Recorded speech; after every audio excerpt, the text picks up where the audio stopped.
আসসালামু আলাইকুম।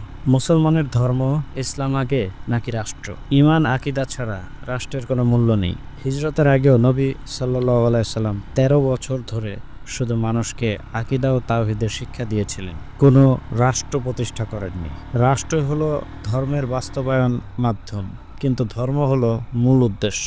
রাষ্ট্র ইসলামী না হলে সেটা ইসলামের বিরোধী শক্তিতে পরিণত হতে পারে। রাসূল সাল্লাল্লাহু আলাইহি সাল্লাম তার মাক্কি জীবনে ১৩ বছর ধর্ম প্রচার করেছেন, কিন্তু তখন কোনো রাষ্ট্র ছিল না। মদিনায় হিজরতের পর রাষ্ট্র প্রতিষ্ঠা করেন।